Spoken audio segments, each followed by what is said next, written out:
Top up time. Good morning, Glenn. We're off to Rosehill today. Yeah, Rosehill, scratching's a lot. Couple of all the reserves out of the last, and I think not many to concern ourselves about since the previous show, which is good.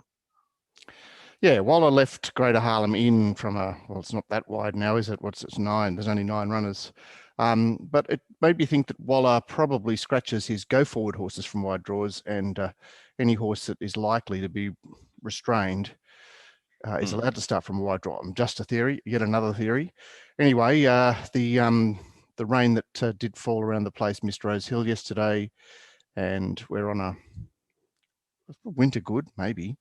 Certainly Rosehill, doesn't drive very quickly, so it's probably still a little bit ick. But kick off with a really interesting highway. Can't wait to hear what you say from the parade yard. Let's check out if there's any activity on the fair.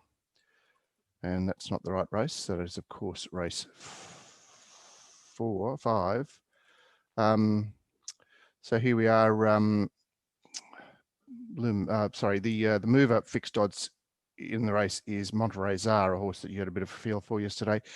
He's 650 into 5 best fixed. Okay, well, I still think it's a good chance. I see, looking at that number 8's particularly solid too, Mark. Yes, Jay Collett will be a go-to rider today. If not, well, obviously T. Berry, but yeah, I guess so. Yeah. And no love for the favourite there. She's on her way up. That's number 7. She's got to get 1200 first up. So yet again, it'll be interesting to see what sort of type she is. Number 1, well in commission there as well with the nasty rider change. Then yeah. Interesting highway. Plenty of angles and looking forward to the parade there, but I can see 5 or 6 winning numbers there just on form. And you've got a horse like Foxy LaBelle, which has been competitive in lots of highways in the past, gets T-Berry, gets early prep, sort of, that it'll be sort of going back and looking for runs. It'll give you a good sight on the track as well. Race 2 is the 2-year-old, and Waller did scratch number 1, as I mentioned, left number 5 in, and Overman there's a bit of resistance to Overman, I can see. It's 225 best fixed. For Miko, the Central Coast filly that beat the older mares on debut, she is into $9 from that Sucky gate there, gate 1. Yep. I tipped on the show yesterday when I was doing the form, so I'm not surprised there's money for it. Well, it's just like trimmed up to probably, again, like everything in Sydney racing, probably it's pure right odds. Volcanic Rock could be an interesting parader here, Glenn. He will seek the lead here in his second preparation with blinkers on and gelded. So he's doing a bit of box ticking, isn't he? Yeah. Yep. But look, it's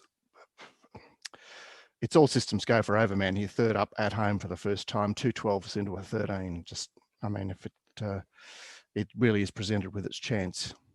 Agree with that.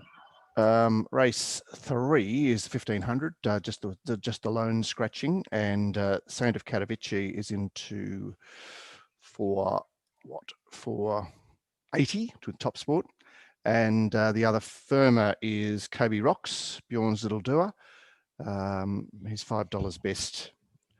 Kobe Rocks. Not a lot of activity on the fair at this stage. Not a lot of activity. It looks a tricky race. The more I look into this race, Mark. It's a Rubik's Cube, isn't it? You've got no sort of established form lines there to rely upon. It's all, what do you think of this and what do you think of that? Gaybot's Mensa Missile has put holes in a couple of provincial oppositions of late, but I wouldn't say it's necessarily, obviously Saturday class, but it'll get out there, and let's see what Ruby Tuesday wants to do in terms of front running, because 3 starts ago she was a bloody certified backmarker. Anyway. Yeah. I expected a tuck in behind Mensa Missile. Right, race 4 is the race of great interest because Blondo turns up here 2 weeks after his demolition job down the outside, or blousing them at Gosford, which was certainly sympathetic on that occasion. But he's got powerful sort of springboard or platform to get home here. I notice a fair bit of love for I Am Power around the place. I think that Sheen, for example, mentioned that I Am Power was in foal first up, and that he was expecting a much improved performance today, just based on how it looked, how it paraded there at Gosford. Wow. I'm expecting it to miss a place. Okay. All right. This is great. Opinions. It's what we love. Race 5 is the mares race, and I was initially against Turnstile, and I've backed out of it now because they scratched the other 2 leaders. Firstly, Littlemore yesterday, and then Willow Heart today. It's like, okay, I can see that you've got holes in your form. You know, you perhaps want it wetter and you perhaps want it shorter, but now suddenly you're flying solo in the lead here. And sucking, and it's made it a completely different race. So Turnstile clearly on top now with that change. But nonetheless, fixed odds firmers this morning were Cafe Royale, the little Newcastle duo. She's into 6.5. Exotic Ruby's into 6.5. They were both 7.5 with the deduction. And Starla Gord's baby is into 10 flat from 17. Wow, Gord's unloaded. Yeah, I think the Sharkies might have taken some of the spring out of his step last night. I think he was expecting a demolition job. I don't know with the new rules whether you can actually rely on stuff that you relied on before, because you don't know when your team is going to be playing 2 or 3 short.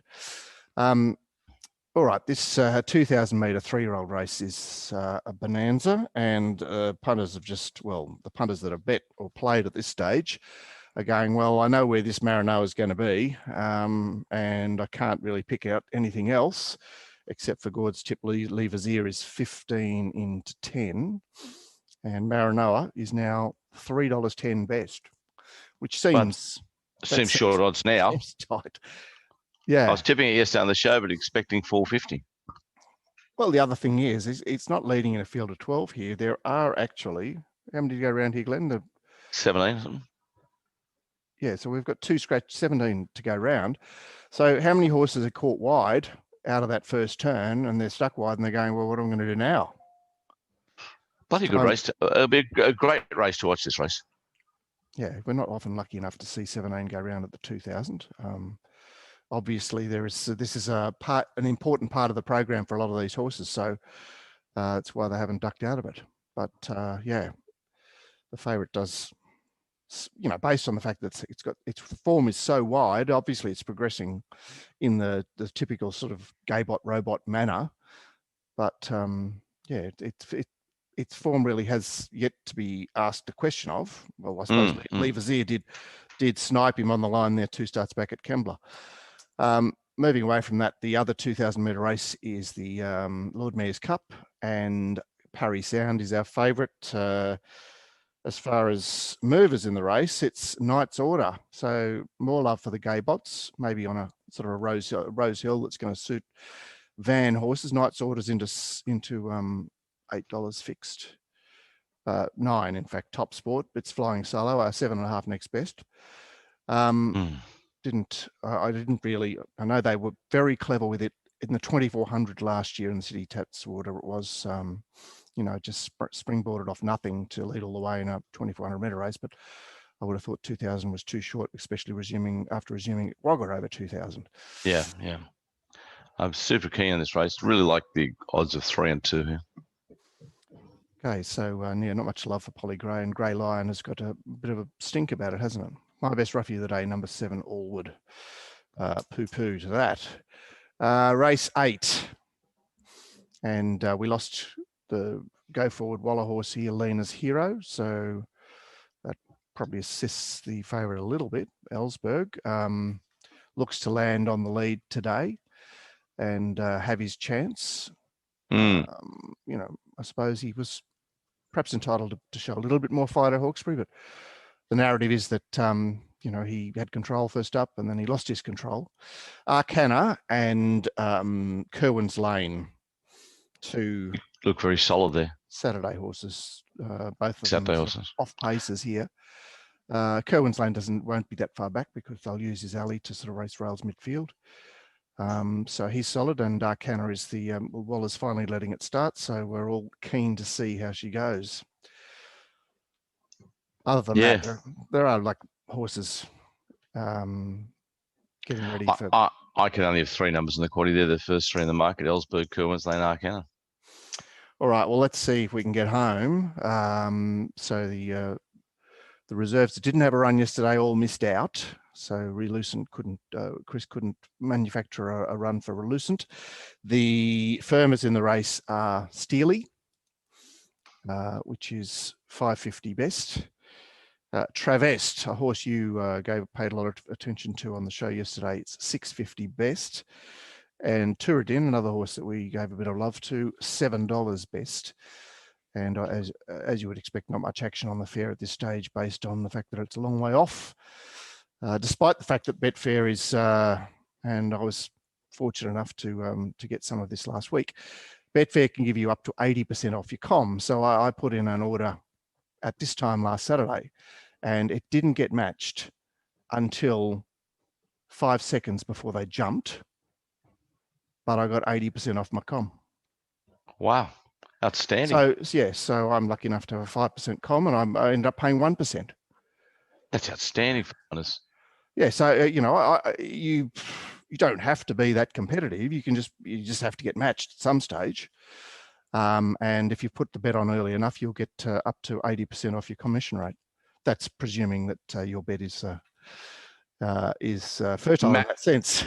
Oh, and matched, and then you've got to win the money. You've got to win the money. Can't get 80% if you lose. That's right. The other player in the mover and the shaker in the marketplace is Dave Dwyer, who will be putting up his Rosehill prices an hour before the first today. That's 10:25.